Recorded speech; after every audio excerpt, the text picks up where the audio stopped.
por ese trabajo, disciplina y por ese apasionamiento que logra impregnarnos en cada una de estas discusiones o de estos ejercicios mejor de que más que académicos están soportados en el conocimiento de nuestra actividad funeraria. Esta es nuestra tercera entrega. El próximo miércoles, pues ya tendremos la última y les compartiremos la resolución. Algunas personas, igual en el transcurso de la semana, nos han estado contactando porque han empezado a tener inconvenientes con el tema de las licencias para los traslados de los cuerpos, los traslados intermunicipales. Y al socializarles pues la norma, también nos damos cuenta de la responsabilidad que tenemos de compartirla con las inspecciones de policía, con las secretarías de salud, con las entidades encargadas de esta actividad en cada uno de los territorios. Entonces, ya sin más preámbulos, le damos la palabra a Agustín y damos inicio a este miércoles de remanso. Bienvenidos todos. Muchas gracias, María del Pilar, y muy buenos días para todos. Quisiera que la sesión que tenemos el día de hoy sea una sesión igualmente muy dinámica como los hemos venido teniendo y que como ya nos encontramos más allá de la mitad de al menos el tiempo que hemos designado para estudiar la resolución, que nos aboquemos sobre todo a aquellas inquietudes que los hayan asaltado, bien sea de los temas que hemos ido tratando o ya de la implementación práctica de la resolución con temas como los que comentaba María del Pilar, de la vivencia práctica de, digamos, de dificultades o de asuntos que nos muestra el trabajo día a día y que pues a veces nos habla más allá incluso que la propia norma, porque una cosa es la realidad normativa de lo que dice la norma o el deber ser y otra cosa es el ser o la realidad fáctica de lo que ocurre, pues, digamos, en los territorios, especialmente cuando hay funcionarios que tienen interpretaciones de la norma o que básicamente ni siquiera conocen la norma, sino que tienen una estructura que se han creado por prejuicios o por creencias, como comentábamos en la sesión anterior, con el hecho de la exigencia de licencias de traslados intermunicipales cuando no tiene ningún tipo de sustento normativo para que puedan ser exigidos este tipo de requisitos. Entonces, a pesar de que yo para el día de hoy he trazado una ruta de seguimiento de los temas que nos falta abordar de la resolución, adelante cualquier inquietud que ustedes tengan para que la podamos ir desarrollando y que no quede ningún tema hasta el próximo miércoles que no haya sido resuelto. Voy a compartir con ustedes, como es de costumbre, la presentación que he preparado para el día de hoy.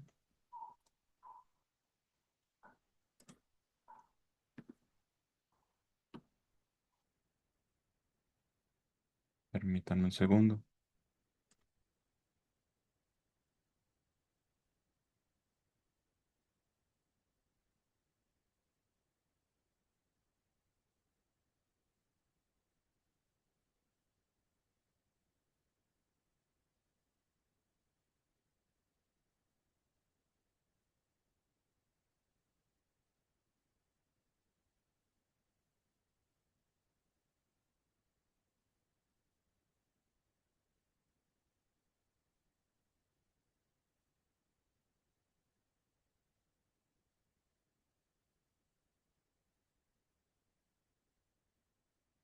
Listo, creo que ya.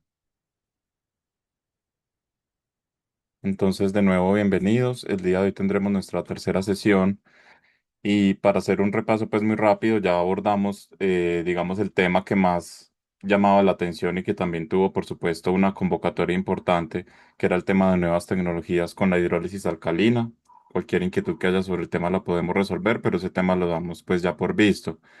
Igualmente y en orden de prioridades establecidas por ustedes mismos, abordamos el tema de las licencias de inhumación, de cremación, de hidrólisis alcalina y de exhumación, que como comentábamos es una licencia que tiene creación desde la Ley Novena del 79,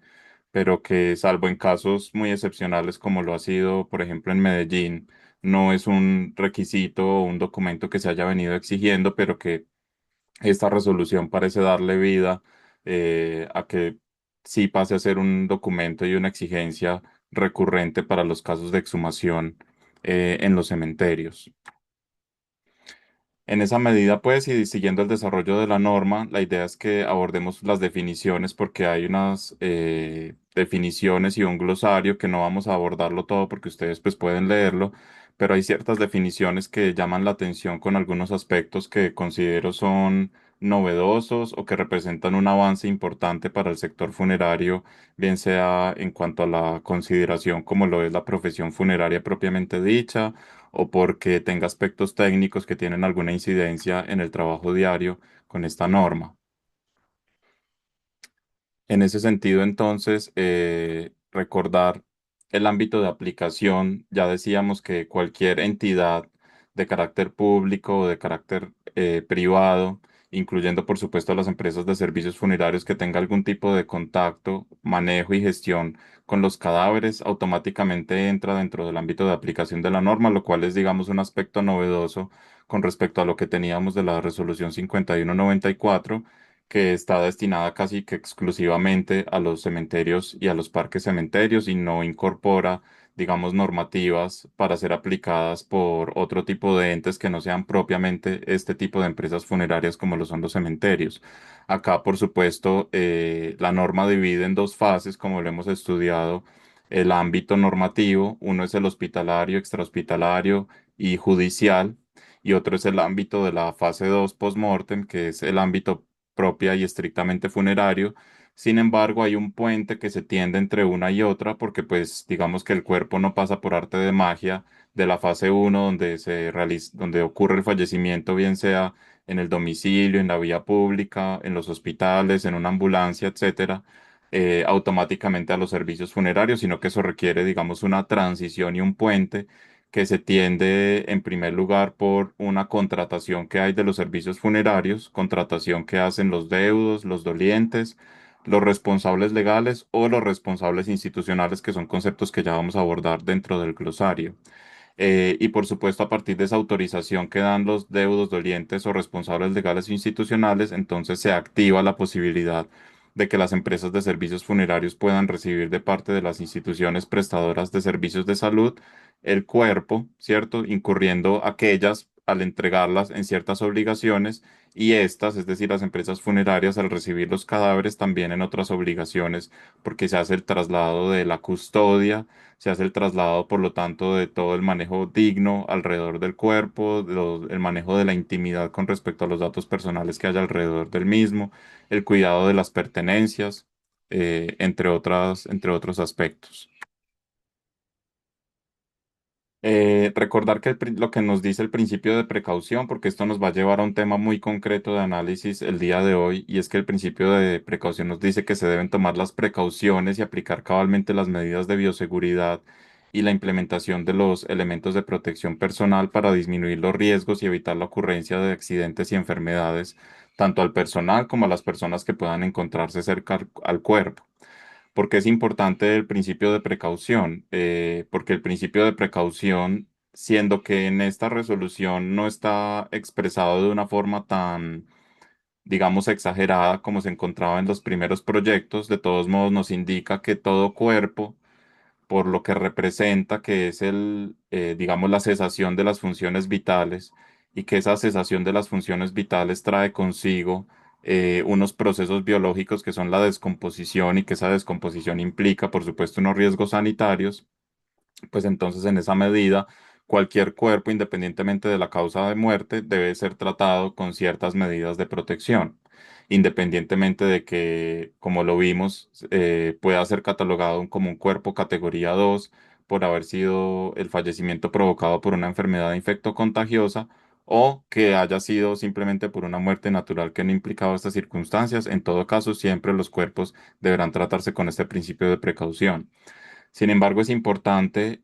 analizar las diferencias que nos plantea el principio de precaución, como quedó plasmado en la resolución 717, a cómo estaba en el proyecto inicial de borrador, dado que el principio de precaución en esa redacción inicial nos decía que todo cuerpo debería considerarse como potencialmente infeccioso, ¿cierto? Digamos que en los términos en que quedó plasmado acá, es un principio mucho más moderado que simplemente nos habla de llevar a cabalidad las medidas de bioseguridad y los elementos de protección personal, pero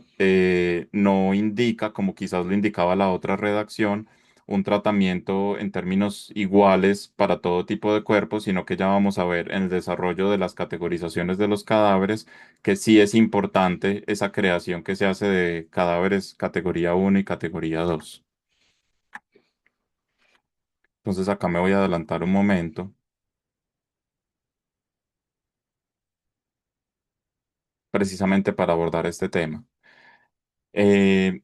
en las primeras fases de atención post-mortem, la obligación primaria, o más que primaria, la primera obligación del médico tratante o de los médicos tratantes y en general de la institución prestadora de servicios de salud es certificar la muerte, es decir, corroborar,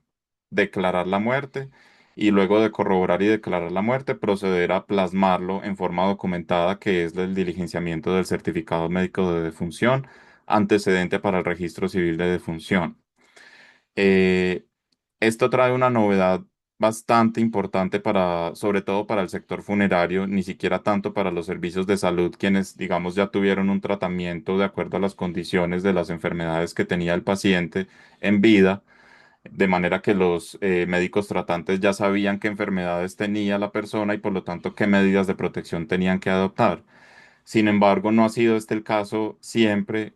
con las empresas de servicios funerarios, que si bien en algunos casos por los convenios o por las buenas relaciones que existan entre las funerarias y los hospitales, se solía o en algunos casos se suele transmitir la información de si la persona falleció por alguna enfermedad infectocontagiosa de interés en salud pública, pues esa información se transmitía más que todo de manera informal y permitía a los funcionarios de las funerarias tener cierto tipo de precauciones reforzadas, adicionales a las que se tienen por principio de precaución con cualquier tipo de cuerpo. Y existía un conflicto que veníamos tratando desde hace muchos años en el desarrollo de la resolución de cómo encontrar un punto medio entre la intimidad del paciente y de sus familiares, en el sentido de que el certificado médico de defunción no tenga que contener necesariamente cuál es el tipo de enfermedad que padecía, si es que esta enfermedad representaba un tema de interés en salud pública, pero que sin tener que transgredir ese derecho a la intimidad y ese habeas data, que es todo lo que tiene que ver con la información de la salud del paciente, se pudiese sí lograr la transmisión de la información, sobre todo a las empresas de servicios funerarios, de si ese cadáver representaba un riesgo sanitario de carácter mayor que lo que representaban los cuerpos, digamos, en condiciones normales o ordinarias. De manera que el Ministerio de Salud, en trabajo con, digamos, con un tema de registro de datos vitales, logró una propuesta que consiste en categorizar los cadáveres en categoría uno y en categoría 2, siendo los cadáveres categoría uno los que no tienen antecedente conocido ni sospecha de enfermedad infectocontagiosa de interés en salud pública, y en categoría 2 pues por, digamos, descarte de la definición que acabo de dar, aquellos cadáveres que tienen diagnóstico, antecedente conocido o sospecha de enfermedad infectocontagiosa de interés en salud pública, que puede ser de dos clases, en el sentido de que puede ser o bien de un catálogo de enfermedades que ya está establecido en la norma, que acá mismo pues lo podemos analizar, que son hepatitis C, tuberculosis, infección viral respiratoria grave, antrax, plaga, rabia, fiebre hemorrágica, ébola, que ahora cobra tanta relevancia con lo que está sucediendo en África, enfermedad de Creutzfeldt-Jakob o cualquiera otra que sea declarada de esas características. De manera que, si bien en el certificado médico de defunción no necesariamente vamos a encontrar cuál es la enfermedad en particular que padeció la persona fallecida, sí, por lo menos vamos a encontrar, dependiendo obviamente del diligenciamiento juicioso que haga el médico tratante o cualquier médico que sea asignado por la IPS, si el cadáver es un cadáver categoría uno y categoría 2, siendo este último caso, cuando sean cadáveres categoría 2, digamos, un presupuesto que va a activar que ese principio de precaución ya no sea solamente precaución, sino que en efecto nos encontremos frente, digamos, a un riesgo mayor por las circunstancias que dieron lugar a la muerte de esa persona, y que por lo tanto se tengan que tomar unas medidas de protección reforzadas adicionales a las que se toman con los cuerpos de categoría uno en virtud del principio de precaución. Entonces vean ustedes lo interesante de este ejercicio porque se logró, digamos, ese punto medio de poder preservar la intimidad del paciente, al menos en términos teóricos. Vamos a ver si en la práctica, de todos modos, se sigue compartiendo la información íntima del paciente con respecto a específicamente qué enfermedad padecía, o si en efecto los médicos tratantes se remitirán a categorizarlos como categoría uno y categoría 2 y que de pronto eso sea ya suficiente para los debidos cuidados que deban tomar los funcionarios de las empresas de servicios funerarios. Sin embargo, hay que decir que, digamos que la categorización en uno y 2, quizás en algunos casos no es suficiente, porque, por ejemplo, según el tipo de transmisión que tenga cada virus o bacteria o agente infeccioso, pues las medidas de protección pueden ser disímiles, porque no es lo mismo un contagio vía vías aéreas que un contagio por el, digamos, el tacto directo con el cuerpo, que que contagio por el intercambio de fluidos. Digamos que cada tipo de contagio requiere de unas medidas de protección particulares a ese tipo de contagio, al punto que he conocido yo de protocolos que se han celebrado entre empresas funerarias del país con las instituciones hospitalarias,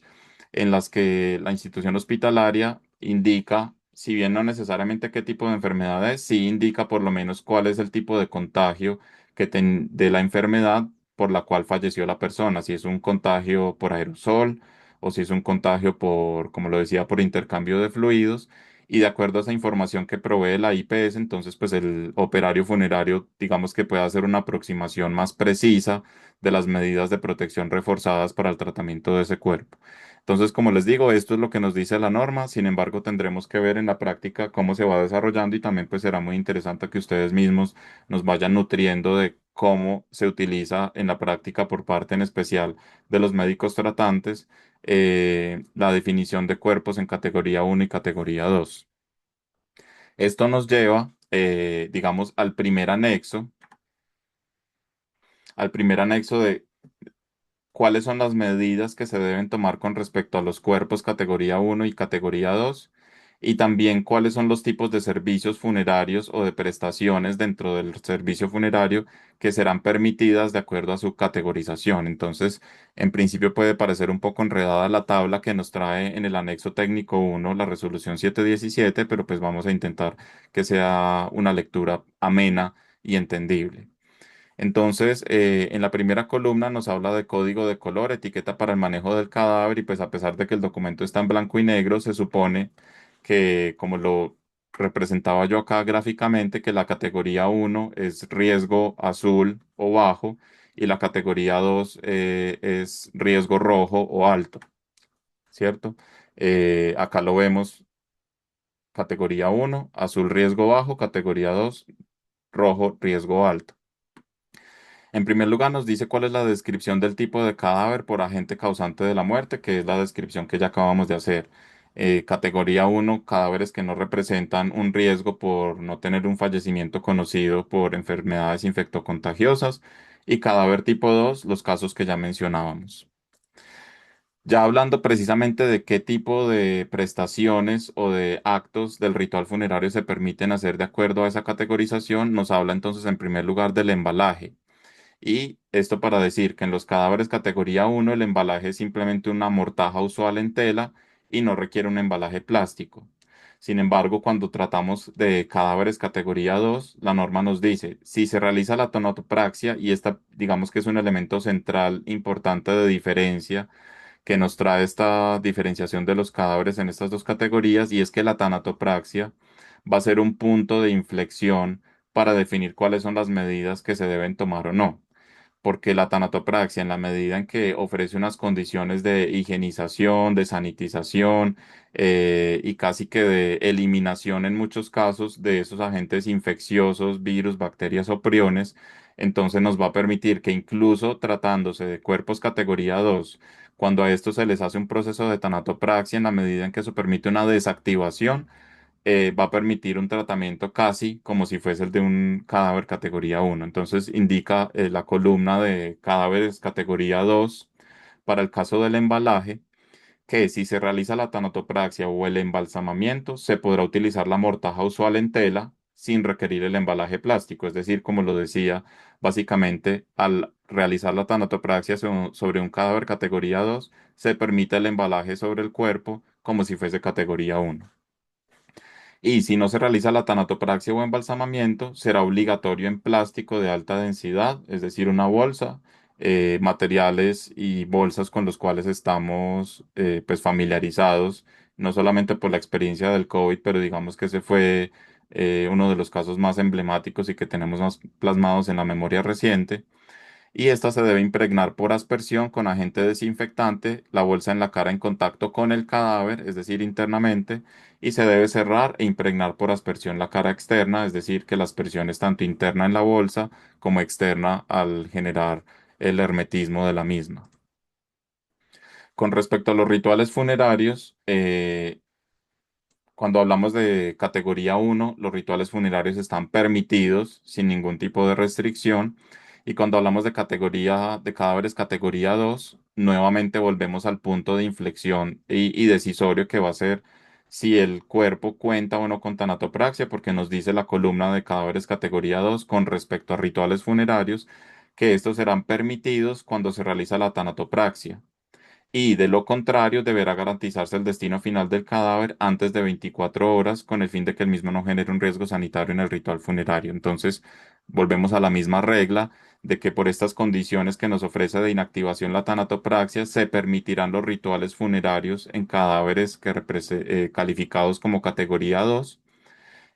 y en caso de que no se realice la tanatopraxia, entonces pues definitivamente la decisión es absolutamente más drástica, que consiste en garantizar el destino final dentro de las 24 horas siguientes. Entonces vean ustedes la importancia de dos temas. En primer lugar, del reconocimiento que hace ya más desde el punto de vista técnico y científico la norma con respecto a lo que nos ofrece la tanatopraxia como una tecnología que está dada no solo para que permita la reconstrucción, la restauración del cuerpo y que éste se pueda presentar a la familia de una forma natural, sino que nos ofrece unas condiciones de higienización y de inactivación de estos agentes infectocontagiosos que permiten el desenvolvimiento de los rituales funerarios. Esto es un gran avance. Si ustedes lo miran en términos comparativos con lo que sucedió en pandemia, es un gran avance porque vean ustedes que a los cuerpos COVID-19 no se les permitía hacer la tanatopraxia, sino que debía proceder inmediatamente a la cremación. Y cuando se vieron copadas o copada la capacidad instalada de país para poder realizar la cremación de todos los cuerpos fallecidos por COVID, pues se tuvo que autorizar la inhumación con las difíciles consecuencias que vivimos en estos últimos años y que seguiremos viviendo en los próximos, como fueron la inhumación en doble bolsa hermética, que no permitieron entonces eh, la reducción esquelética completa. De manera que esto representa un avance en ese aspecto de la consideración de lo que nos ofrece la tanatopraxia, pero también de la importancia de los rituales para la norma y para el Ministerio de Salud, al punto que busca permitirlos siempre y cuando estos no ofrezcan, digamos, un riesgo sanitario mayor. Y la condición para que no se ofrezca ese riesgo sanitario mayor está dada es por la realización de la tanatopraxia sobre el cuerpo. Hablando de la tanatopraxia precisamente, en cadáveres categoría 1, por supuesto, la tanatopraxia está permitida.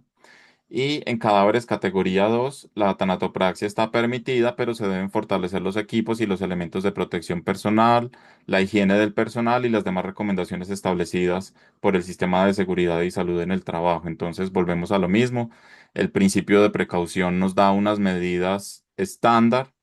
y cuando nos encontramos ante cadáveres categoría 2, esas medidas estándar se ven reforzadas en el caso de la tanatopraxia con mayor razón, dado que como es ese punto intermedio que nos permite hacer esa transición casi de un cadáver categoría 2 a un cadáver categoría 2 que con el embalsamamiento nos permite darle un tratamiento de categoría 1. Antes de que opere el embalsamamiento, de todos modos el embalsamador estará enfrentado directamente frente a un cadáver categoría 2 sin ningún tipo de intervención. Por lo tanto, es importante que los tanatopractores tengan esas medidas reforzadas, dado que serán los servicios posteriores a la tanatopraxia los que se puedan ver beneficiados del hecho de la inactivación de los agentes infecciosos que nos provee la tanatopraxia. Y en cuanto al destino final, en cadáveres categoría 1, encontramos entonces que está permitida la inhumación, está permitida la cremación y están permitidas otras tecnologías de destino final. En otras palabras, todo tipo de disposición final avalada hasta el día de hoy en nuestro ordenamiento jurídico, que es inhumación, cremación e hidrólisis alcalina, están permitidas para el caso de cadáveres categoría 1, obviamente con las excepciones conocidas y que ya estudiamos en la sesión anterior, como son aquellas de cuerpos identificados, perdón, cuerpos no identificados o cuerpos identificados y no entregados a sus familiares, o el caso de muertes violentas donde no se cuente con la autorización del fiscal de conocimiento o de la autoridad judicial pertinente. Y en el caso de cadáveres categoría 2, tenemos entonces que se permite en destino final la inhumación y la cremación, o aquella que sea permitida en particular por el Ministerio de Salud para algún tipo de enfermedad en específico. Es decir, que cuando ocurran enfermedades que hasta el día de hoy no conocemos o que no han representado unas condiciones, digamos, de interés en salud pública o de riesgo en materia sanitaria, eh, digamos que esta será la regla general de permisión, pero de acuerdo al tipo de enfermedad, el Ministerio de Salud quedará, digamos, con las facultades abiertas para permitir o para más bien exigir cierto tipo de disposición final con respecto a cierto tipo de enfermedades, como lo podría ser y como lo fue en el caso del COVID, en el que la inhumación en principio no estaba permitida, sino que lo que procedía era directamente la cremación. Sin embargo, esta tabla del ministerio, o más bien del anexo técnico número 1, tuvo un pequeño olvido y es la hidrólisis alcalina, porque como lo hemos comentado, la hidrólisis alcalina también ofrece esas condiciones de inactivación de los agentes infectocontagiosos, de manera que hay que hacer una lectura sistemática de la norma, porque pareciera en principio entonces que se contradice, porque si ustedes recuerdan el artículo 31 que nos habla de hidrólisis alcalina. Este nos dice en uno de los parágrafos que la hidrólisis alcalina será una alternativa para la disposición de cuerpos definidos o categorizados como categoría 2. Sin embargo, acá en la tabla vemos que está olvidado ese aspecto. Entonces, deberíamos considerar que en la tabla está igualmente incluida la hidrólisis alcalina, a pesar de que haya habido ese olvido, digamos, en la formulación del anexo. Prueba de esto es precisamente el numeral sexto del artículo 31 que nos dice, cuando la muerte fuere causada por alguna enfermedad transmisible o cualquier otra enfermedad considerada de grave peligro para la salud pública, se podrá ordenar el uso de la hidrólisis alcalina para el destino final del cadáver de manera inmediata, manteniendo la trazabilidad en la identificación y demás información sensible, de manera que ese cuadro del anexo técnico número 1 hay que leerlo en conjunción con el numeral 6 del artículo 31 de la norma para entender que, en este caso, si nos devolvemos, en el caso del destino final de cadáveres categoría 2 estaría autorizado entonces igualmente todos los tipos de disposición final, inhumación, cremación o hidrólisis alcalina, teniendo en cuenta que en todo caso prevalecerá la orden particular que el Ministerio de Salud pueda dar con respecto a un tipo particular de enfermedad, como en el COVID, dar la orden específica de que no fuesen inhumados los cuerpos, salvo por la circunstancia posterior que hubo por el copamiento de la capacidad instalada. Y en cuanto a los equipos de protección personal necesarios para el manejo de cadáveres, nos habla entonces la norma que en cadáveres categoría 1, durante la tanatopraxia se exigirán tres elementos que son ropa de protección corporal antifluido, guantes de nitrilo o similares y protector respiratorio con máscara full face. Digamos que estas medidas no son necesariamente exhaustivas, yo pensaría más bien que es como una guía de lo mínimo, porque recordemos que en todo caso el sistema de seguridad y salud en el trabajo, que cada empresa debe tener su plan de seguridad y salud en el trabajo, digamos que hará un diagnóstico y establecerá con base en ese diagnóstico cuáles son los elementos de protección personal que de acuerdo a cada una de las etapas del servicio deben portar los operarios, de manera que pensaría yo que este es el mínimo del cual se debe partir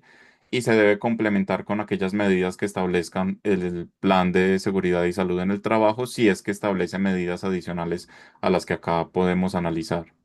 Y en cuanto a cadáveres categoría 2, nos dice la norma en cuanto a los elementos de protección personal que el manejo antes y durante el embalaje o tanatopraxia. Vean nuevamente la relación de la inflexión que nos permite la tanatopraxia. Se deberá exigir uno, ropa de protección corporal antifluido y traje de protección corporal encima de este, de manera que ya vemos una primera medida extra de protección por tratarse de cadáveres categoría 2. En segundo lugar, protector respiratorio, preferiblemente N95, que será obligatorio en caso de tuberculosis, o mascarilla tipo full face. Ahí, pues, en la tabla del ministerio se fue ese error tipográfico. En tercer lugar, doble par de guantes. Y en cuarto lugar, gafas de seguridad o mascarilla tipo full face. Nuevamente, el mismo comentario. Considero que estos son unos elementos básicos mínimos exigibles por parte de la resolución 717 del 2026, pero que esto deberá ser complementado con aquellos elementos de protección personal que establezca el sistema de seguridad y salud en el trabajo.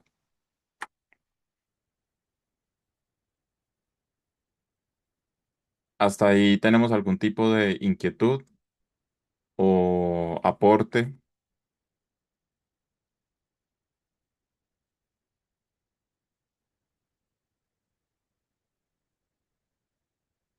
Tanto en chat como si desean levantar la mano, adelante, por favor.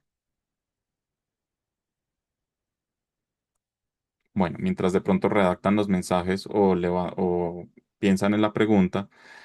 entonces estamos analizando los principios que nos trae la norma. Ya vimos en qué consiste el principio de precaución y cómo el principio de precaución nos deriva precisamente a esta importante categorización de los cadáveres y cómo esa categorización de los mismos nos trae asimismo unas actividades que están permitidas para categoría uno, otras que están permitidas o no para categoría 2, y cómo la tanatopraxia nos permite que en categoría 2 se puedan hacer ciertas actividades una vez se haya realizado este tipo de intervención. Adicionalmente, hay un principio que considero es capital para el desarrollo de la actividad hoy en día, no tanto, digamos, por la incidencia que pueda tener en la práctica, porque no, digamos, nos trae unas medidas específicas que deban ser tenidas en cuenta en este principio por las empresas funerarias, pero sí por el estatus al que eleva la labor funeraria cuando nos dice que el ritual funerario es considerado un acto organizado y solemne que se realiza al final de la vida de una persona, en el que se reconoce y respeta la dignidad humana, la cual trasciende su condición vital. Cuando dice que la dignidad humana trasciende su condición vital, estamos reiterando algo que ya hemos abordado innumerables veces, que es la dignidad póstuma, y que no lo habíamos visto en el contexto de estos principios, sino simplemente hasta ahora en las consideraciones que nos trae la resolución 717. Nos dice igualmente el principio de los rituales funerarios, que estos serán regidos por los principios de dignidad que ya hemos analizado, el principio de respeto, respeto en este caso hacia el cuerpo, pero por supuesto también desde una mirada integral hacia los familiares, que son aquellos protectores o continuadores de la herencia y de la memoria de esa persona fallecida, y el respeto a la intimidad tanto de la persona fallecida como de sus familiares, donde entran aspectos que comentábamos ahora como lo es la intimidad específicamente con los temas de la salud y las causas de fallecimiento de la persona y cómo esa solución intermedia que encontró el Ministerio de Salud nos permite salvaguardar ese aspecto importante de las enfermedades que pudo haber padecido, dado que a veces las enfermedades que padecen las personas pueden ser objeto o más bien motivo para que para que se ejerzan discriminaciones sobre los fallecidos, sobre los pacientes cuando están en vida y sobre los familiares por distintos tipos de estigma que existen con algunas enfermedades en particular.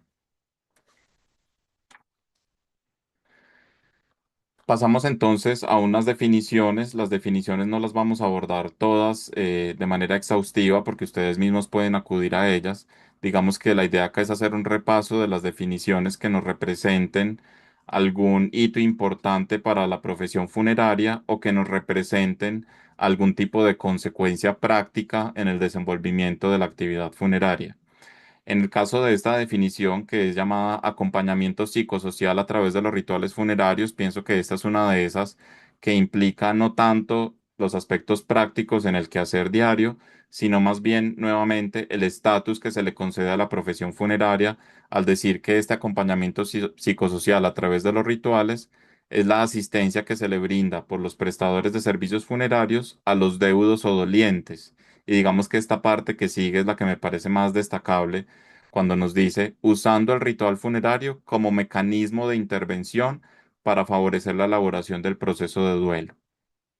De manera que vean ustedes que todo el discurso que hemos venido construyendo, o para no ponerlo en términos de primera persona plural, más bien este discurso y esta construcción dogmática que ha venido haciendo el sector funerario, muy particularmente eh,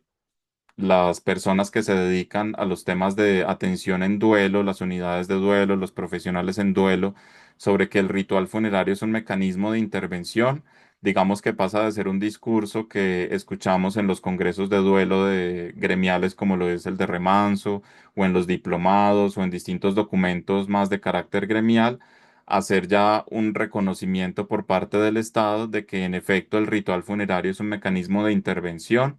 que favorece la elaboración de los procesos de duelo. Yo pienso que este es un hito bastante importante para la actividad funeraria, el hecho de que podamos encontrar esto como insignia dentro de una norma de este talante.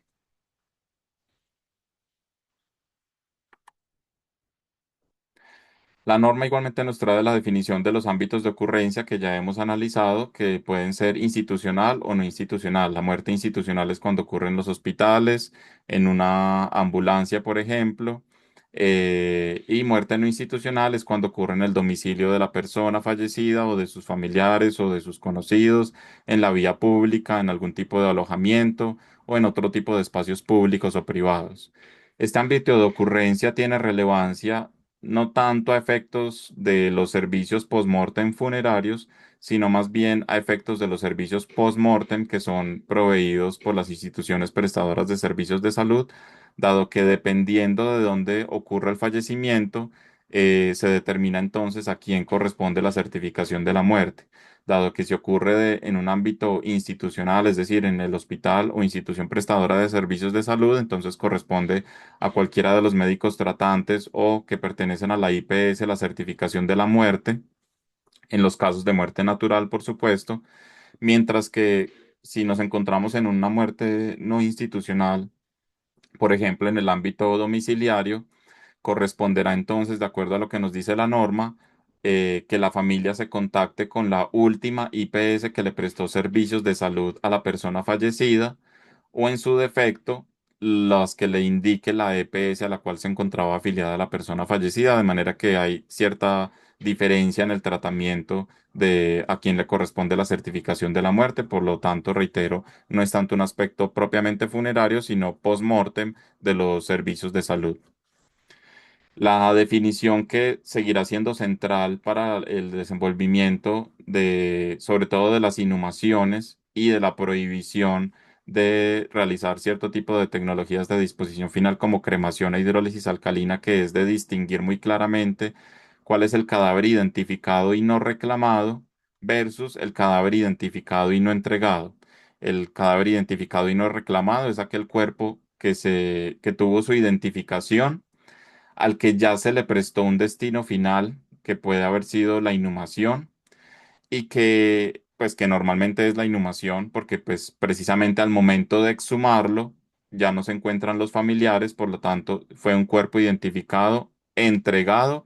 pero no reclamado posterior a esa disposición final, lo que nos lleva a una serie de consecuencias, como lo puede ser, por ejemplo, la exhumación vía administrativa por parte del cementerio y posterior cremación o hidrólisis alcalina. Totalmente opuesto a la definición de cadáver en condición de identificado no entregado, porque este es un cuerpo que si bien también se encuentra identificado, no ha tenido una disposición final, es decir, en ningún momento ha tenido un contacto o reclamo por parte de los funerarios, perdón, por parte de los entes estatales a los familiares, de manera que es un cuerpo sobre el que aún se espera que pueda haber ese reencuentro con los familiares, con los dolientes, con los amigos o con aquellos deudos que tengan algún vínculo de carácter afectivo, civil o de otra índole, y por lo tanto es un cuerpo que en cierto sentido se encuentra en condiciones de similitud al tratamiento de los cuerpos no identificados, ¿cierto? Porque si bien acá sí hay una identificación, de todos modos es un cuerpo que no tiene ese doliente que pueda tomar las decisiones funerarias del caso para darle una despedida digna y darle clausura a los procesos de duelo que pueda tener esa familia. De manera que todavía tiene pendiente esa entrega, por lo tanto es muy importante la distinción entre cuerpo identificado no entregado y cuerpo identificado no reclamado que ya fue entregado previamente a su familia. Nos trae también la definición de doliente que pienso que nos aporta el hecho de que ya sea incrustada en la definición normativa de la resolución que habla de persona natural que, en razón de su vínculo afectivo con la persona fallecida, asume la gestión y decisiones relativas a las exequias y disposición final del cuerpo. Me parece destacable de esta parte de la definición de doliente que nos habla de un vínculo afectivo. Vean ustedes que no nos está hablando, como normalmente nos encontramos nosotros, de referencias de carácter legal que son a las que normalmente hacen referencia sobre todo los funcionarios públicos, los inspectores de policía, como aquellas personas que en virtud de ese vínculo legal tienen la posibilidad de disponer sobre el cuerpo de los fallecidos, sino que la resolución en términos mucho más amplios nos dice que el doliente es la persona que tiene un vínculo afectivo con la persona fallecida, vínculo afectivo en el cual entran diferentes relaciones con el fallecido que pueden ir desde, por supuesto, también los vínculos legales. Puede ir el vínculo civil como es la adopción, puede ir el vínculo afectivo que también tiene implicaciones legales como lo es el compañero o compañera permanente o el cónyuge. Pueden entrar relaciones como las que ha reconocido la Corte Constitucional, como lo son las relaciones de amistad, que vean ustedes que son relaciones no regidas necesariamente por un ámbito legal, pero que sí encontrarían reconocimiento en este ámbito de la resolución y en la definición de vínculo afectivo que da lugar a que esta persona pueda tener derecho a dar la disposición de los restos mortales de la persona fallecida. El concepto de duda razonable, que es un concepto que, digamos, tiene más importancia para las instituciones prestadoras de servicios de salud, que consiste en aquellos casos en que al momento de la certificación de la muerte por parte del médico tratante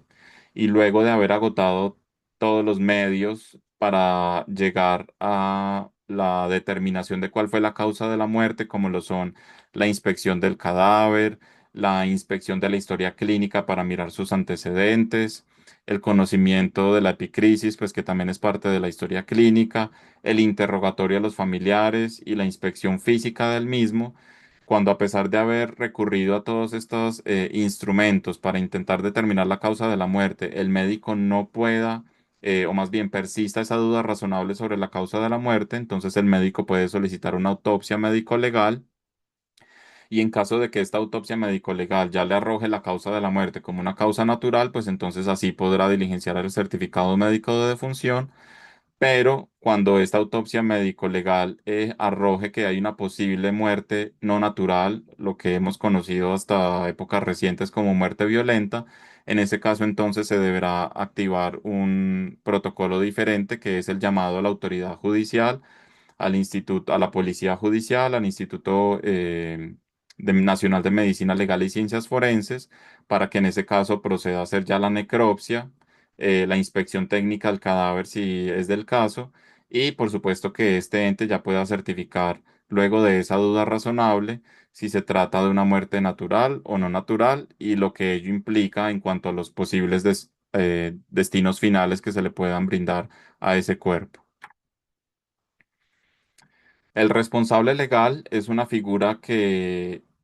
es importante tener en cuenta con la expedición de la resolución porque hasta el día de hoy no nos encontrábamos en la normativa con un concepto tan claro y definido desde el punto de vista jurídico que fuese más allá de la definición del vínculo afectivo o de los vínculos legales sobre aquellas personas, familiares o no, que tienen la posibilidad o la potestad de tomar las decisiones sobre los rituales funerarios del fallecido. La definición de responsable legal nos dice que es aquella persona natural o jurídica, vean ustedes esa distinción importante,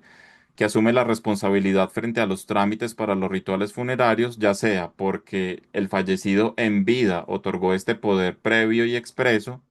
o porque una vez fallecida la persona y en ausencia de ese poder, los familiares, quienes en principio tienen el derecho al tomar este tipo de decisiones, confieren un poder donde autorizan a este responsable legal para que sea quien determine y tome estas medidas, pero además, nos dice la definición, también puede darse por una declaración juramentada en la que este presunto responsable legal manifieste que asume la responsabilidad de tomar las decisiones sobre la disposición final del fallecido. Digamos que es un área un poco gris que se podrá prestar para quizás inconvenientes, pero que en todo caso también abre una puerta de soluciones para aquellos casos en que la persona fallecida no contaba con familiares vivos, con vínculos afectivos, con personas que vayan a tomar las decisiones funerarias sobre sus rituales, o que existiendo esas personas, simplemente estas no tengan interés en tomar ese tipo de decisiones, simplemente no se manifiesten y no aparezcan a tomar este tipo de decisiones. Entonces, en ese caso, existe la posibilidad de que mediante declaración juramentada, esa persona que se pretende postular como responsable legal para la toma de decisiones de los rituales funerarios de este fallecido pueda hacerlo. Esta declaración juramentada tiene unas condiciones, que es por supuesto el que sea presentada ante notario, de ahí que sea la declaración juramentada, y con unos aspectos que ya mencionábamos en ocasiones anteriores, y es que el hecho de que se haga ante notario, aunque la norma no nos dice que tenga que ser ante notario, pero digamos que este sería el deber ser, nos va a permitir una identificación biométrica en primer lugar, de manera que habrá una identificación plena de quien dice ser la persona que va a asumir la responsabilidad de toma de decisiones funerarias, pero adicionalmente nos permite una vinculación más estrecha desde el punto de vista jurídico en la medida en que, por ser una declaración juramentada ante notario,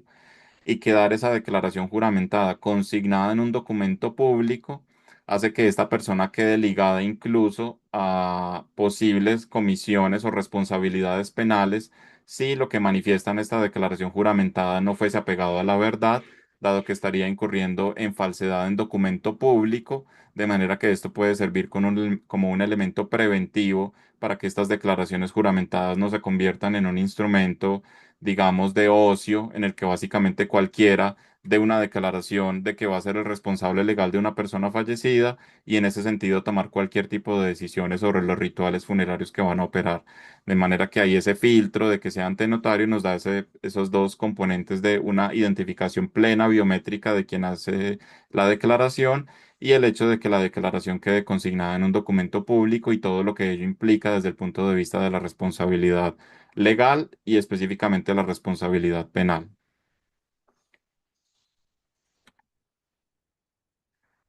Además, entonces, de los conceptos que hemos venido estudiando, que vean ustedes que están todos muy correlacionados, devolvámonos un segundo. Vean ustedes que hablamos de doliente como aquella persona que tiene ese vínculo afectivo y que puede tomar las decisiones sobre los rituales de la persona. Hablamos de responsable legal, que es el que designa el fallecido en vida o el que designan sus familiares, o en ausencia de estos, aquel que se manifiesta como tal luego de esa declaración juramentada en las condiciones que expusimos. Y adicionalmente, la norma nos trae un tercer concepto de responsables institucionales. Los responsables institucionales, perdón un momento.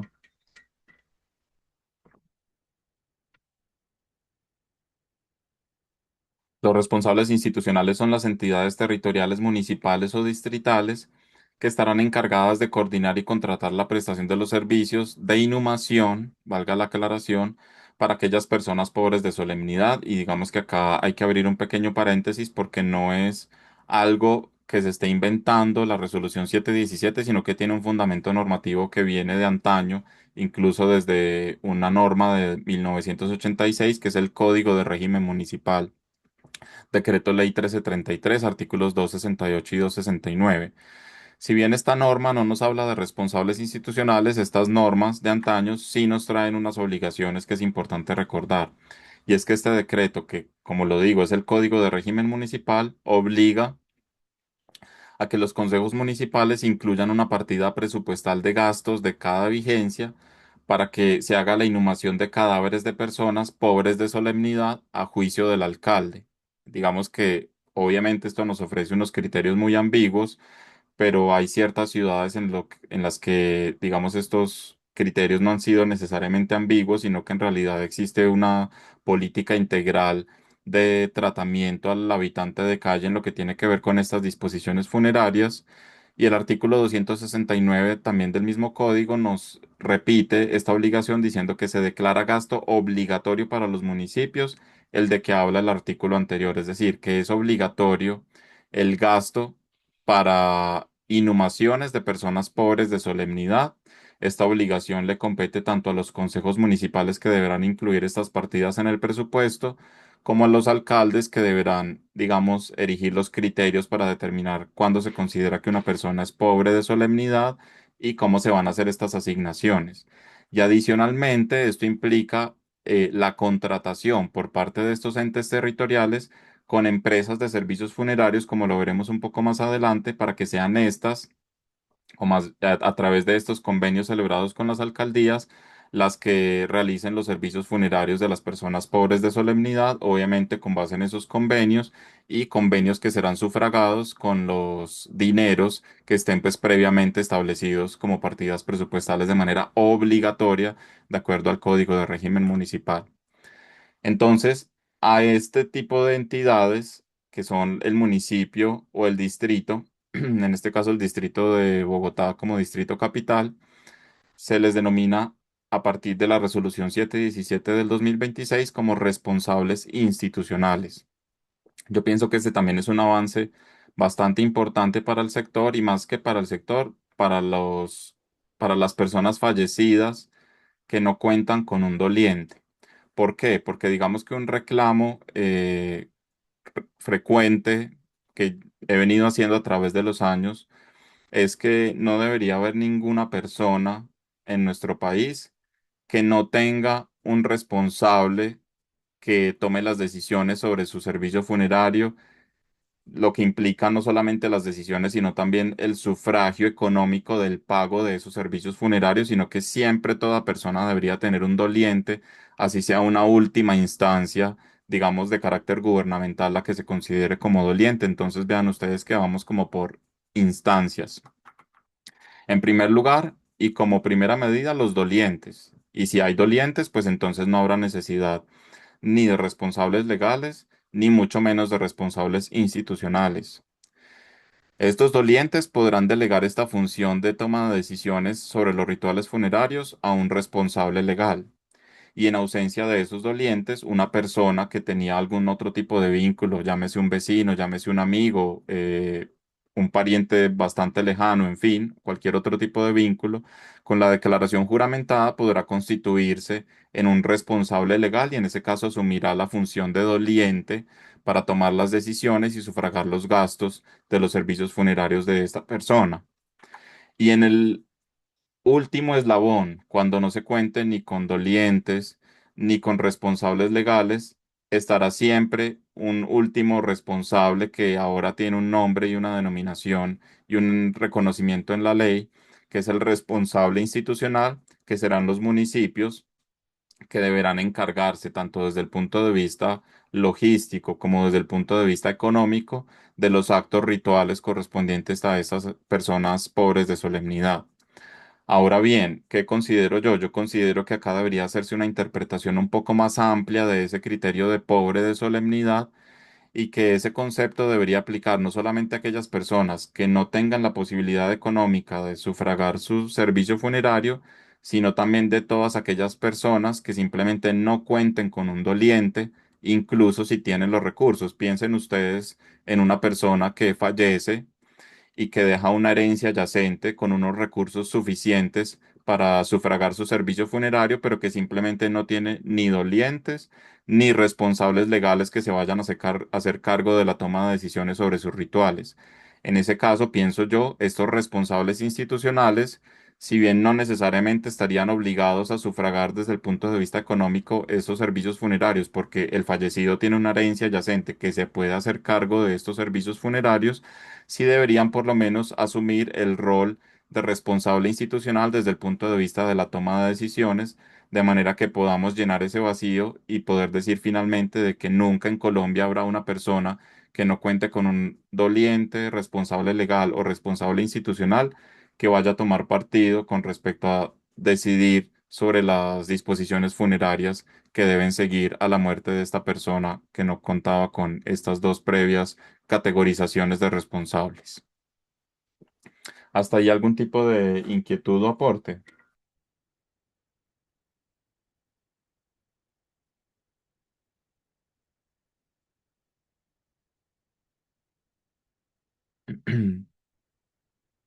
Perfecto, prosigamos entonces mientras tanto. Dentro de estas definiciones y digamos que en algunas siguientes, excúsenme con la longitud de los textos, pienso que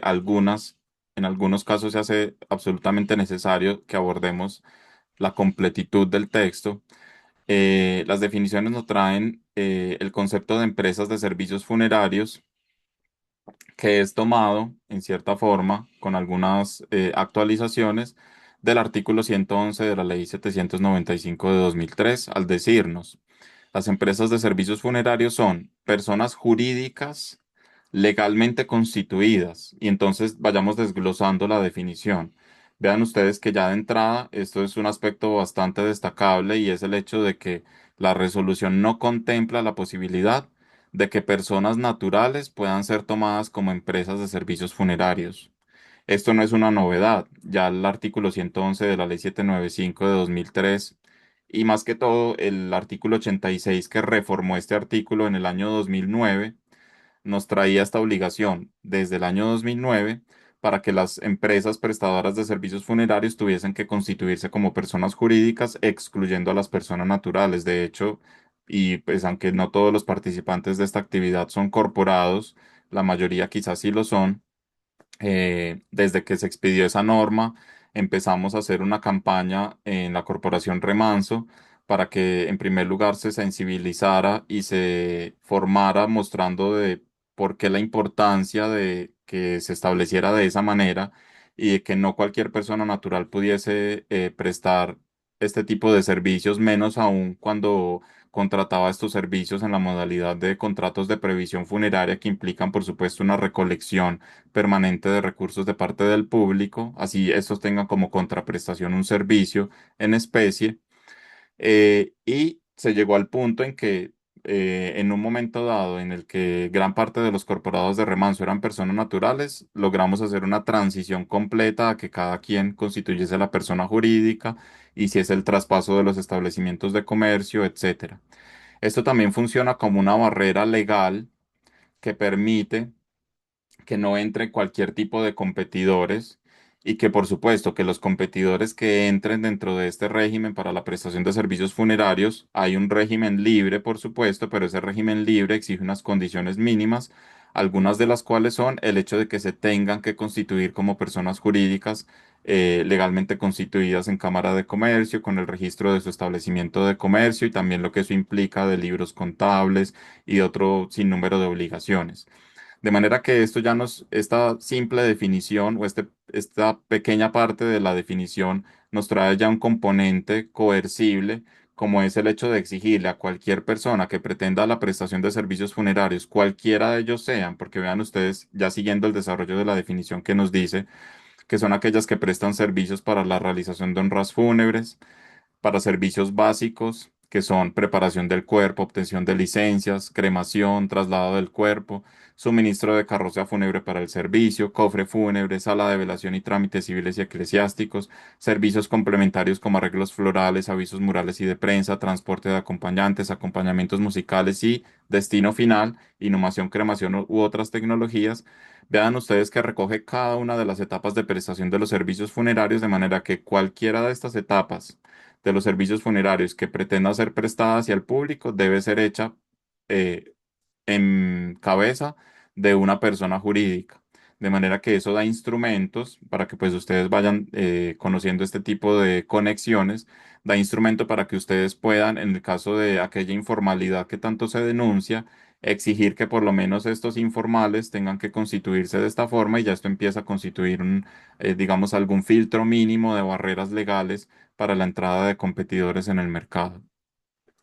Y otro aspecto que me parece bastante importante en el avance de todo el régimen legal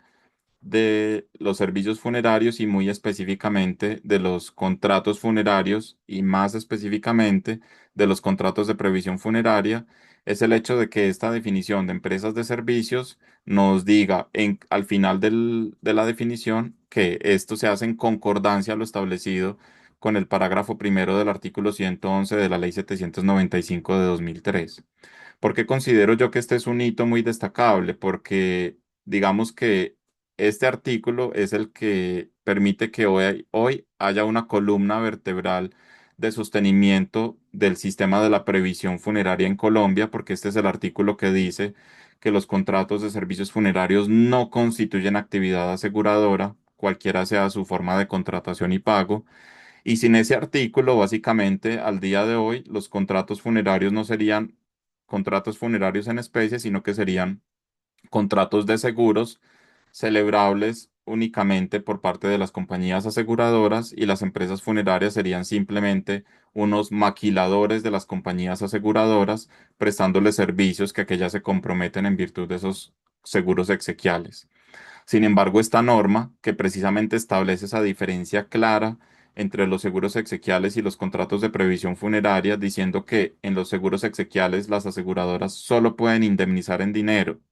y en los contratos de previsión funeraria las empresas funerarias deben prestar los servicios funerarios en especie. Eso es lo que nos permite que al día de hoy exista ese régimen diferenciado. Por lo tanto, el hecho de que la norma, que vean ustedes, es una norma que ya tiene 23 años, el hecho de que se cite y quede consignada su vigencia reforzada en una norma tan reciente como lo es esta del 2026, nos da cierto alivio y confort en el hecho de que podamos ver que no es una norma que se ha quedado en el tiempo, sino que sigue teniendo toda la relevancia hasta el día de hoy para el gremio. Dentro de las definiciones también está la de hidrólisis alcalina, la cual no voy a abordar porque pues esta la abordamos con suficiencia cuando tratamos el artículo 31 sobre esta tecnología precisamente de disposición final.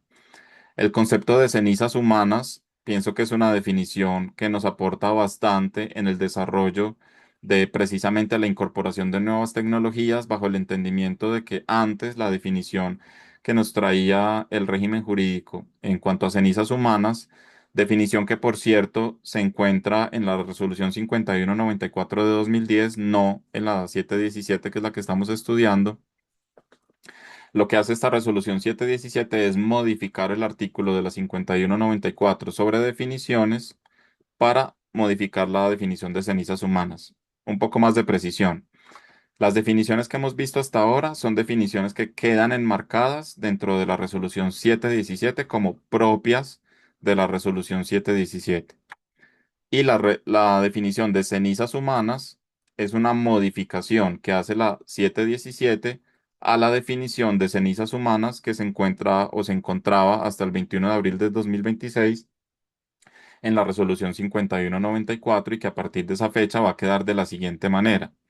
Dirá que son el conjunto de restos minerales resultantes de la reducción del cuerpo humano posterior a la muerte mediante un proceso autorizado de disposición final, ya sea por combustión térmica o por hidrólisis alcalina. De manera que este me parece un avance muy trascendental en la adopción de nuevas tecnologías, porque entonces ya nos indica que la forma de llegar a esas cenizas humanas, no solo desde el punto de vista técnico, sino también desde la consideración jurídica de qué son cenizas y qué no son cenizas, incluye que aquellos restos que son obtenidos luego del proceso de hidrólisis y que, como lo termina de decir la definición, son fragmentos óseos que son calcinados o mineralizados y que se someten a una trituración, que es lo que conocemos técnicamente en el gremio como cremulación. En cualquiera de los dos casos serán consideradas como cenizas, de manera que es una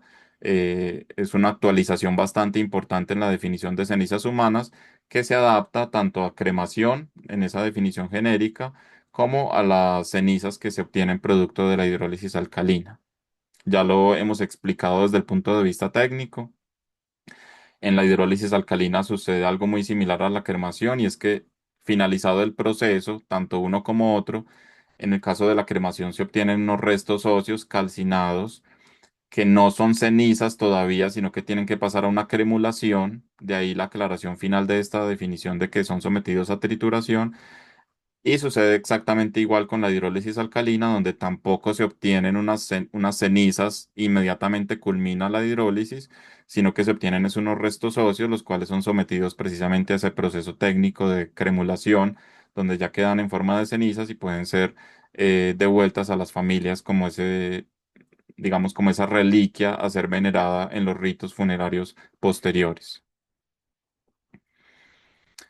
La norma igualmente nos trae tres definiciones que hasta el día de hoy yo les confieso y también hace un año o año y medio cuando analizamos el proyecto de resolución cuando todavía no era una norma vigente, traía ya esta distinción entre causa de muerte, manera de muerte y mecanismo de muerte. Yo confieso que hasta el día de hoy todavía se me dificulta bastante entender la diferencia entre una y otra.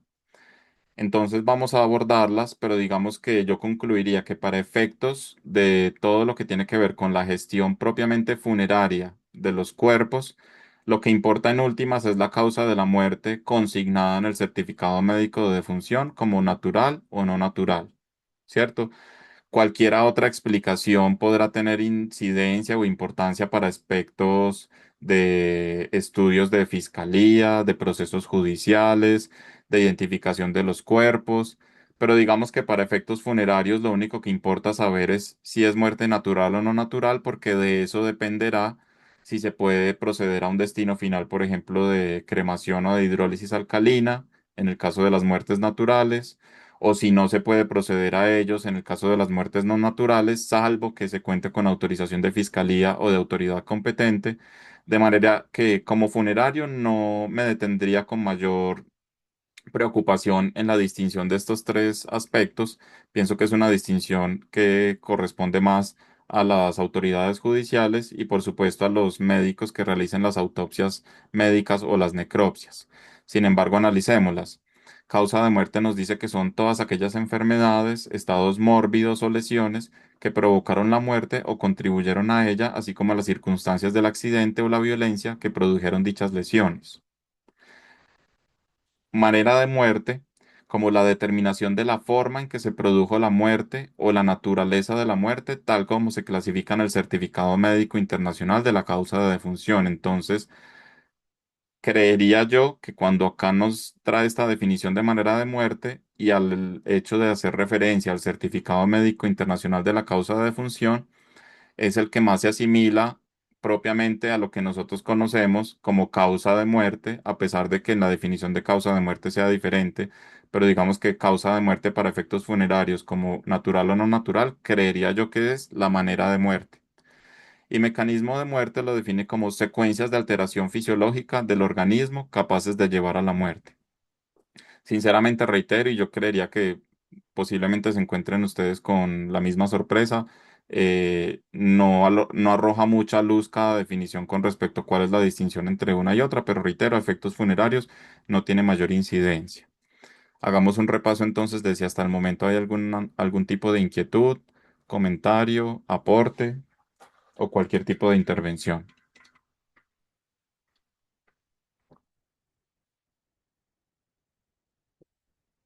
Adelante, Funeraria Las Nieves.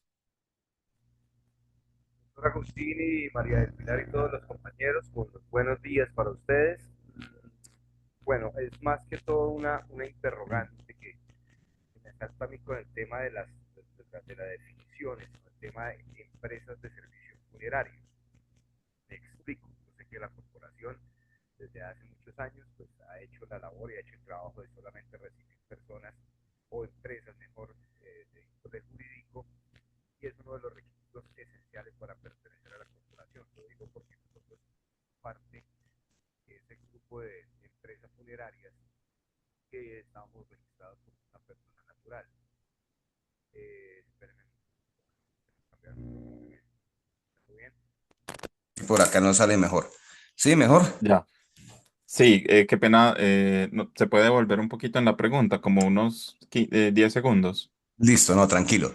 Les comentaba de que nosotros pues estábamos en ese rango de personas o de empresas que éramos personas naturales como tal, una persona natural registrada en un establecimiento de comercio y pues nosotros a raíz de continuar con la corporación pues nos dimos a la tarea precisamente de hacer ese cambio a persona jurídica, a SAS. Sé que dentro de la corporación pues no se permiten personas naturales, pero sí quisiera, doctor, que de pronto usted me diera la claridad si como tal una persona natural puede funcionar aunque no pertenezca a la corporación como una persona natural, porque pues ese es el común denominador que se está presentando por lo menos acá en la región, de que no, hay funerarias como tal que están funcionando como personas naturales e incluso, no digo nombres ni nada por el estilo, por no herir susceptibilidades, pero incluso hay corporados de remanso que contratan con esas empresas por la misma guerra del centavo que se presenta. Entonces, si yo quisiera tener la claridad no solamente por la contratación de servicios funerarios por parte de corporados de remanso y de otras empresas con esas personas naturales, sino si las autoridades como tal, las secretarías de salud, los entes territoriales de los diferentes municipios que entregan las licencias para funcionamiento y el uso de suelos, pueden dar esas licencias de funcionamiento y en dado caso si se puede realizar esa denuncia, ante qué entidad se realiza. El hecho de que una persona natural tiene un establecimiento de comercio y funciona como empresa de servicios funerarios, que es lo que técnicamente dice la norma. Esa es la dudita que tengo. Gracias. Correcto, gracias. Bueno, la respuesta resumida es no, no pueden. Ahora, ¿por qué? Y no es porque lo diga esta resolución. Digamos que esta resolución lo que hace es reiterar algo ya existente. Devolvámonos un segundo a esto. Cuando en esta definición nos dice personas jurídicas legalmente constituidas y saltamos al final, dice, si leemos esas dos partes juntas, sería personas jurídicas legalmente constituidas en concordancia a lo establecido en el parágrafo primero del artículo 111 de la Ley 795 de 2003. ¿Y qué nos dice ese parágrafo primero? Que no es del 2003 sino del 2009 porque fue una ley que agregó un parágrafo en el 2009 a la ley del 2003. Ese parágrafo lo que dice, y todo eso tiene una trazabilidad en la exposición de motivos de la ley que dio origen a ese parágrafo, en la que había una preocupación muy primordial por parte de los legisladores, preocupación que también había sido expresada por el entonces ministro de Hacienda, Oscar Iván Zuluaga, en el gobierno Uribe, sobre que no tenía presentación el hecho de que estos programas, haciendo sobre todo mucha referencia a los programas de previsión, pero no quedó solamente exclusivo para los programas de previsión, que no tenía presentación, que cualquier persona pudiese ir recaudando cuotas periódicas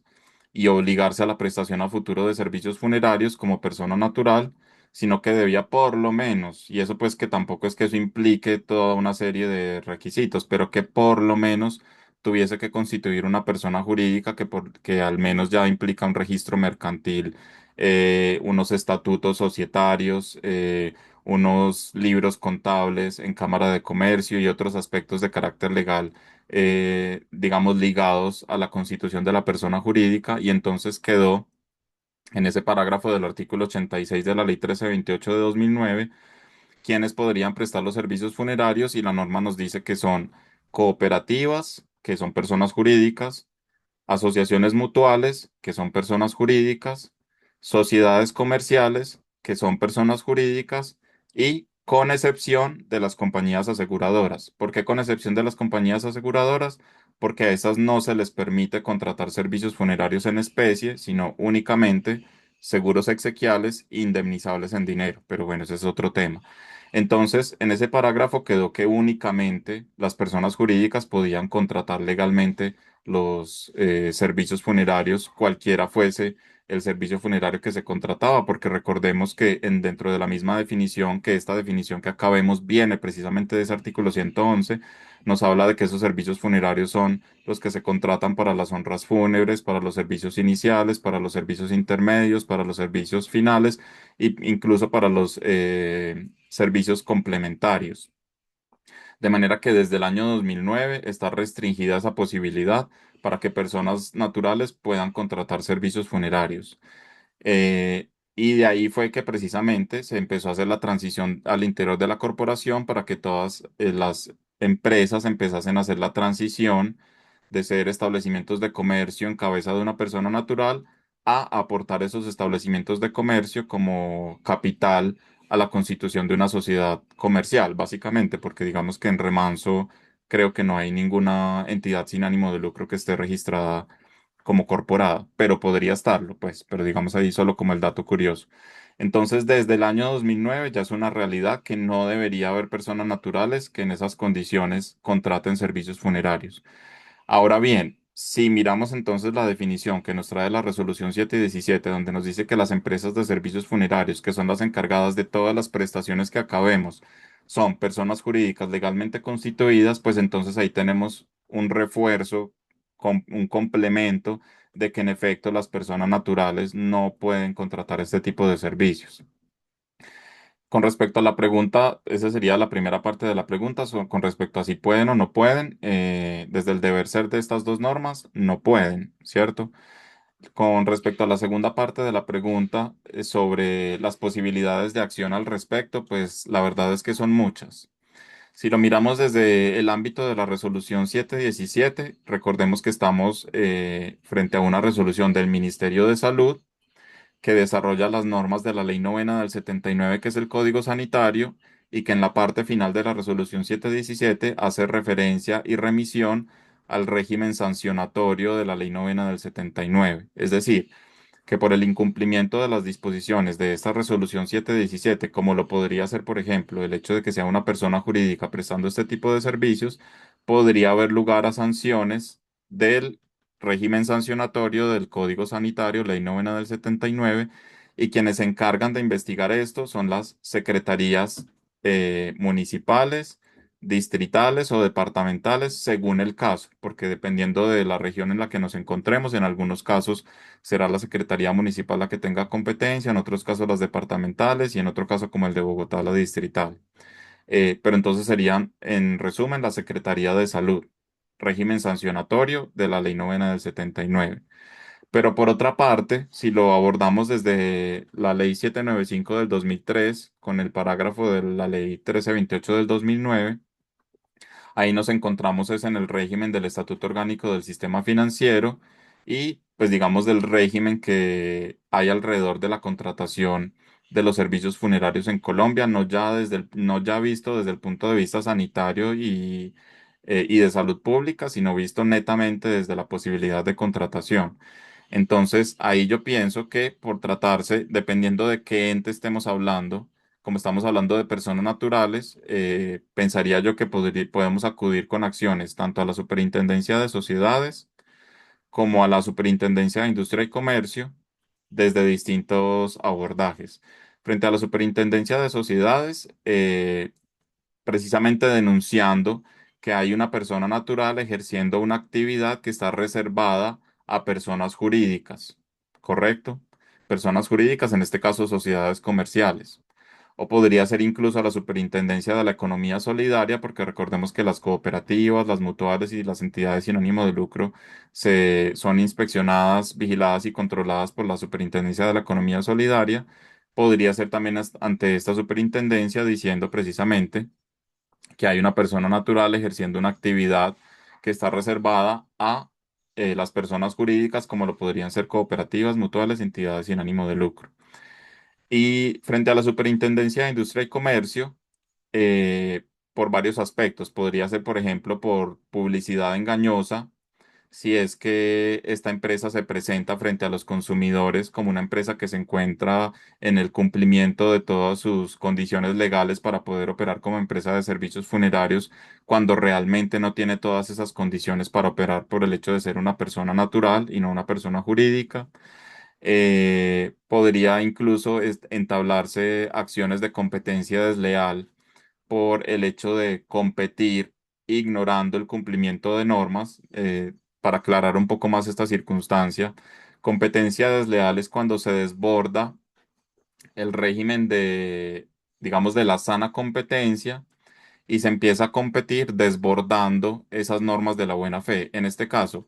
quien compite como persona natural es más competitiva desde el punto de vista de que no tiene que hacer entonces su registro en Cámara de Comercio, no tiene que llevar libros contables, no tiene que cumplir un sinnúmero de obligaciones que surgen con el solo hecho de constituir la persona jurídica. Por lo tanto, para esa persona es más fácil y se le hace más competitivo llegar a un mercado a ofrecer este tipo de servicios. Entonces, aquel que se vea perjudicado por estas acciones puede como demandante instaurar una acción de competencia desleal frente a ese competidor persona natural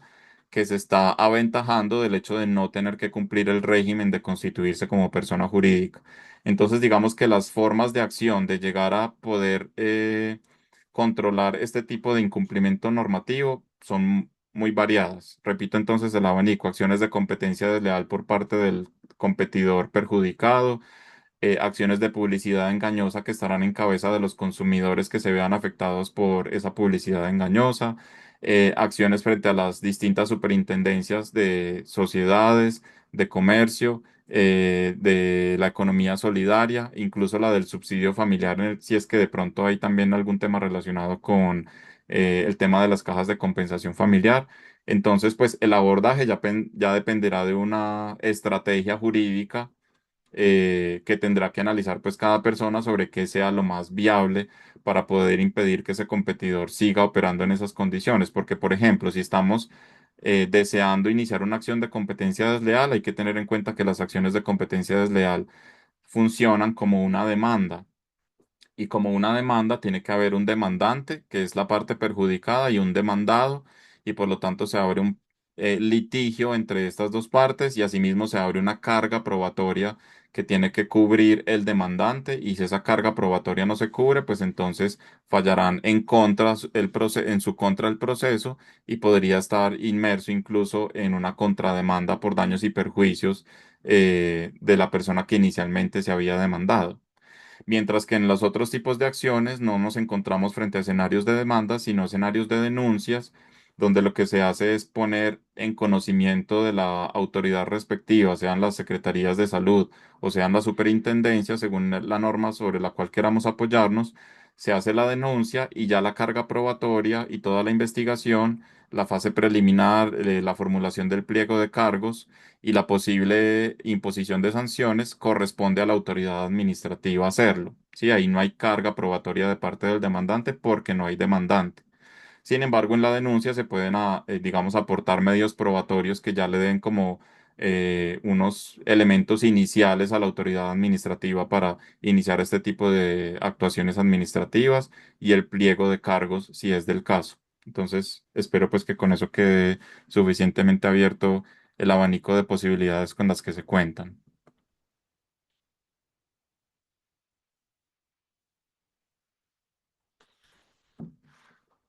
¿Alguna otra inquietud o aporte?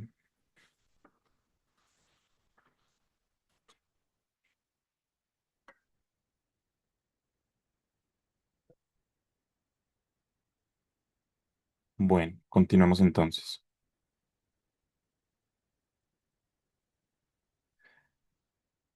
En cuanto a definiciones más técnicas, nos encontramos con la definición de embalsamamiento, que es el procedimiento de tanatopraxia para preservar un cadáver, pero cuando ya vamos a la definición de tanatopraxia, que vean ustedes que están definidos ambos conceptos, siendo que pues en la práctica vienen siendo iguales. La tanatopraxia la define de manera muy adecuada. Esta definición viene incluso nutrida de la norma técnica del ICONTEX 6120 que trabajamos también gremialmente en el año 2014-2015 para expedir una norma de términos y definiciones técnicas para la actividad funeraria. Desde ahí definimos la tanatopraxia como el conjunto de técnicas y prácticas que se realizan sobre un cadáver o restos humanos que aplican métodos para, y esto trae entonces las cuatro grandes etapas de la tanatopraxia, que son su higienización, preservación temporal, reconstrucción y presentación estética, que también básicamente son los cuatro elementos de las normas de competencia laboral sobre el tema de tanatopraxia. Igualmente nos trae una definición de rituales funerarios como actos logísticos y simbólicos que se realizan con pompa y solemnidad con el objetivo de despedir y dar disposición final a los fallecidos de acuerdo con las creencias y cultos del fallecido. Acá esta definición olvidó decir y de sus familiares, porque recordemos que la ley estatutaria de libertad de cultos nos dice que en ausencia de voluntad del fallecido, pues se tiene en cuenta la voluntad de la familia, pero nuevamente utilizamos el principio de interpretación sistemática y esta definición no puede leerse como una definición aislada, sino que está en un conjunto normativo que en otras partes nos indica que en ausencia de voluntad del fallecido, pues entonces se acude a los familiares y también con el estudio muy profundo que hacíamos ahora, eh, los que le siguen, digamos, en ese orden de prelación, como lo sería un responsable legal y en última instancia un responsable institucional.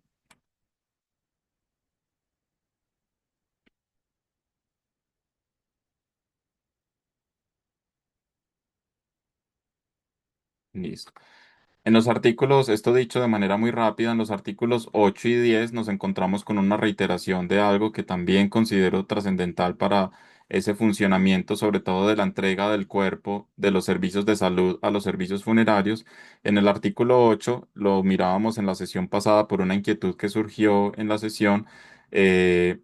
Se dice que la EPS debe hacer una certificación inmediata de la defunción y una entrega prioritaria del cadáver a las empresas de servicios funerarios contratados por los familiares. Este será un instrumento normativo muy importante para ejercer presión en aquellos casos en que haya negligencias o demoras por parte de las EPS para certificar o para entregar. No,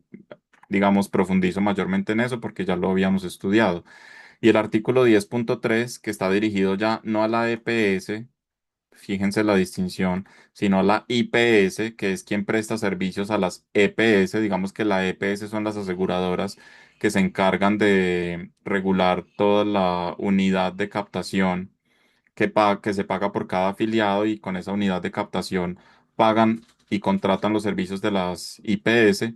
Igualmente se le dice en el artículo 10.3 a las IPS que deberán informar de manera oportuna a las empresas de servicios funerarios sobre los riesgos biológicos conocidos o razonablemente presumidos en el cadáver en concordancia con lo establecido en el anexo técnico 1. Recordemos que el anexo técnico 1 es el que nos habla en su parte inicial de los cadáveres categoría 1 y categoría 2, de manera que también es importante tener en cuenta este inciso del artículo 10 para reiterar que existe una obligación por parte de las IPS en transmitir una información adecuada que le permita a las empresas de servicios funerarios y por lo tanto a sus operarios saber frente a qué tipo de cadáver se encuentran y por lo tanto en la medida en que sea categoría 1 o categoría 2, cuáles son las medidas de protección, los elementos de protección y los protocolos que deben seguirse, de manera que hay una responsabilidad que depende única y exclusivamente de ellos, porque pues finalmente las empresas de servicios funerarios no tienen como a llegar esa información, salvo que fuese porque, por ejemplo, los familiares la compartieran, pero digamos que no es el conducto regular. El conducto regular será por la EPS y la IPS como aquella que presta los servicios o es contratada por las EPS. Como van siendo las 10:32 y pues tenemos que ir dando cierre, yo quisiera sobre todo que podamos mirar inquietudes que tengan hasta el momento de lo que hemos analizado el día de hoy. O de cualquier otro aspecto en realidad, porque finalmente yo considero que en la última sesión que nos resta seguiremos obviamente analizando temas de trascendencia, pero habrá algunos aspectos que corresponderá a cada empresa y a cada persona y a cada operario individualmente analizar de parte del contenido de la resolución 717, como por ejemplo, adelantémonos acá un momento, cuando llegamos al tema de tanatopraxia. Cuando llegamos al tema de preservación o tanatopraxia, además de que se nos habla de unas condiciones que deben ser cumplidas, la norma nos manda y nos hace referencia al anexo técnico número 3, que es el acta de preservación, embalaje y traslado de los cadáveres, de manera que ese es un documento que ustedes mismos tendrán que estudiar, aunque sí hay un aspecto muy relevante que vamos a abordar sobre este anexo técnico número 3. Cuando hablamos de velación, o más bien, antes de eso, cuando hablamos de las condiciones técnicas de las salas de tanatopraxia, igualmente hay un anexo que pienso que no es este el lugar ni hoy ni en la próxima sesión para que lo estudiemos, porque son condiciones muy estructurales de la infraestructura que si un grifo, que si un baño, que si una ducha, que si la forma en que deben estar unidas las baldosas, el material de la construcción. Pienso que eso no hay necesidad de abordarlo acá porque eso pues se tendrá que hacer paso a paso y mirando cada uno de los elementos con sus contratistas de obras, por ejemplo. Cuando pasamos a los servicios de velación, igualmente el anexo técnico número 5 trae todas unas condiciones sanitarias que son básicamente de infraestructura para las salas de velación.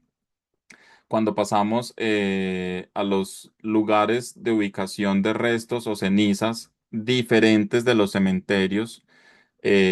cuya regulación se encuentra en la 5194. Igualmente, el anexo técnico número 6 nos trae toda una serie de requisitos de infraestructura. A ellos nos tendremos que remitir y simplemente mirar uno a uno y no será el caso, digamos, acá tener que analizarlos. Cuando hablamos de traslado inicial, intermedio y final, y particularmente de lo que tiene que ver con los vehículos de traslado, igualmente hay un anexo, creo es el 7, que nos dice cuáles son las condiciones técnicas y de infraestructura de esos vehículos que deben ser cumplidas, como los materiales, los elementos que debe haber para el caso, por ejemplo, de derrames, en fin, tendrán que remitirse al anexo técnico y mirar cada uno de los requisitos. Pienso que desde el punto de vista jurídico no amerita como que miremos cada uno de esos aspectos técnicos. Entonces, en esa medida, por favor, las inquietudes que haya hasta el momento, o si no iríamos dando clausura al día de hoy. Y para la próxima sesión, la idea mía es que revisemos no ya los anexos técnicos, que como les decía son los requisitos de infraestructura, sino que miremos un aspecto inquietante en cierta forma y también nuevo, que es el anexo 3, que ese sí lo vamos a analizar, perdón, lo estoy buscando. El anexo técnico número 3 que nos habla del acta de preservación, embalaje y traslado de los cadáveres y el manifiesto de responsabilidad para el traslado de cadáveres. ¿Por qué va a ser muy importante que analicemos este anexo técnico? Porque va directamente conectado con los requisitos de la tanatopraxia y puede llegar a generar ciertas confusiones, porque si bien en principio los artículos 21 y 22 de la norma que nos hablan de cuáles son las condiciones para la preservación o tanatopraxia, no nos dicen que esta acta y este manifiesto deba expedirse para todo cuerpo que es preservado con tanatopraxia. Cuando vamos al formato, sobre todo a la segunda parte del formato que nos habla no del acta de preservación, sino del manifiesto de responsabilidad para el traslado de cadáveres, que nos dice que ese manifiesto es única y exclusivamente para los traslados internacionales, queda la sensación de que entonces el acta de preservación, embalaje y traslado operaría para todos los demás casos, es decir, para los que no sean para los internacionales y también para los nacionales. Entonces, digamos que ahí vamos a hacer un estudio y una lectura y les daré yo mis conclusiones de qué considero yo debe prevalecer. Digamos que ahí más o menos me adelanto para tampoco dejar pues toda la inquietud, y es el hecho de que considero, al menos como medida correctiva o más bien preventiva, mientras tenemos más claridad en en el desenvolvimiento de la norma, que en principio este anexo técnico número 3, que tiene dos partes, la primera, acta de preservación, embalaje y traslado, yo recomendaría que esta acta se emita en todos los procesos de preservación. Y posiblemente en muchas organizaciones ni siquiera requiera de una adecuación o una adaptación muy forzosa, porque varias salas de tanatopraxia que conozco ya generan este tipo de actas, simplemente que ahora se deberá llevar con base en el formato del ministerio. Y que la segunda parte del formato, que es el manifiesto de responsabilidad para el traslado de cadáveres, es así, sería exclusiva para cuando estemos hablando de traslado aéreo, bien sea nacional o internacional, cualquier tipo de traslado aéreo, o para los otros tipos de traslado, que son terrestre, marítimo y fluvial, tanto nacional, perdón, solo de carácter internacional, debería entonces tenerse el manifiesto de responsabilidad para el traslado de cadáveres. Entonces, reitero, regla general por el momento, en la próxima sesión podemos escuchar más opiniones al respecto. Regla general por el momento, el acta de preservación, embalaje y traslado,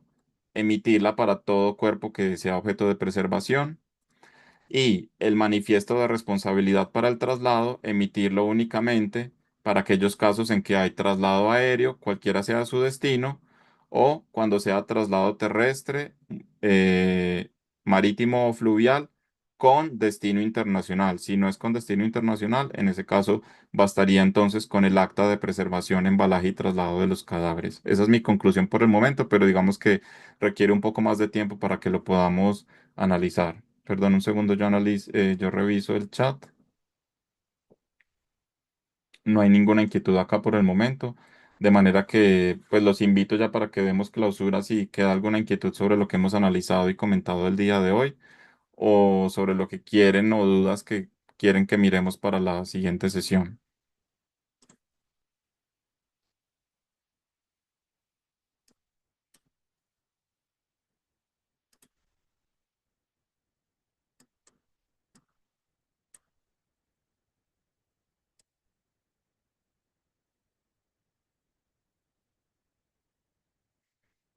Bueno, entonces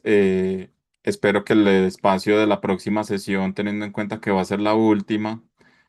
pueda ser de pronto un poco más interactiva. Por favor, también revisen la norma, revisen sus procesos, miren qué inquietudes particulares quedan, bien sea que surjan de lo que hemos expuesto o de la lectura que ustedes hagan ya particularmente de la norma,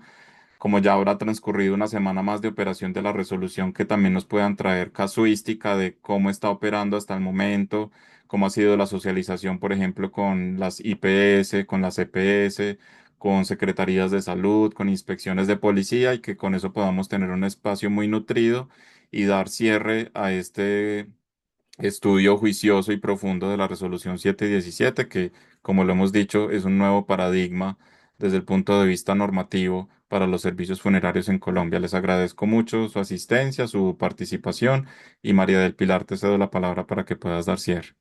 Gracias, Agustín. Aprovecho también para pedirles que compartan estos links pues, de convocatoria con las secretarías de salud, con las personas que ustedes tienen cerca en cada una pues, de sus regiones para que ellos también se vayan enterando, así como el link pues, de nuestro canal de YouTube donde pueden ver nuevamente estas charlas porque sí es importante que todos estemos conectados y hablemos pues el mismo idioma.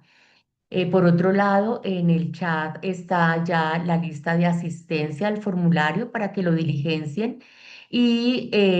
bueno, todos invitados desde ya para el próximo miércoles, que será nuestra última sesión de la socialización de la resolución del Ministerio de Salud. Nuevamente, muchas gracias, Dios los bendiga y hasta la próxima semana. Ay, María del Pilar. Adelante, eh, de Agustín. pronto para aprovechar la convocatoria, si ya se haya ido algunos asistentes, la próxima semana tenemos también un espacio similar en la ciudad de Pereira, ¿cierto? Para que aprovechemos. Sí, tenemos varias invitaciones. El próximo miércoles vamos a estar en el eje cafetero en la tarde, el 27 en la tarde de 2 a 6, revisando pues como todo un tema, un código sobre las buenas prácticas en el quehacer funerario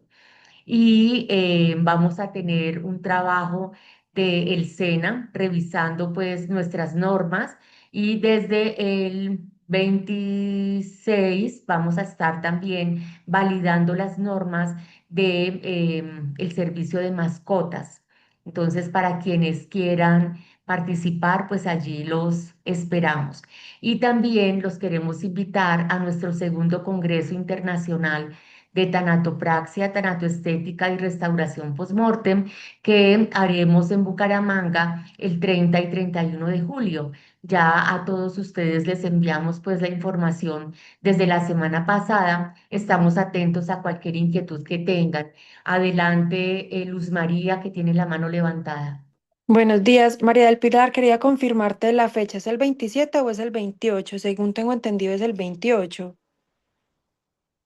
No, no, el 28 en la tarde tenemos la reunión del Consejo General del SENA, pero nuestra actividad del Código Deontológico y de Buenas Prácticas en el quehacer funerario es el 27 de hoy en 8 días en la tarde, de 2 a 6.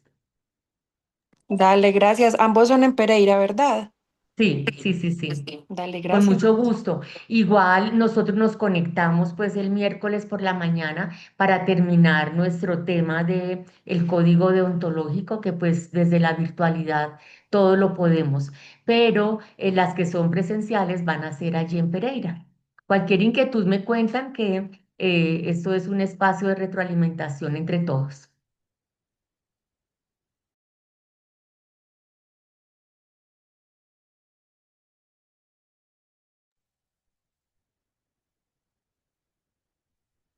Gracias, feliz día. Muchas gracias por el juicioso aporte. Buen día para todos.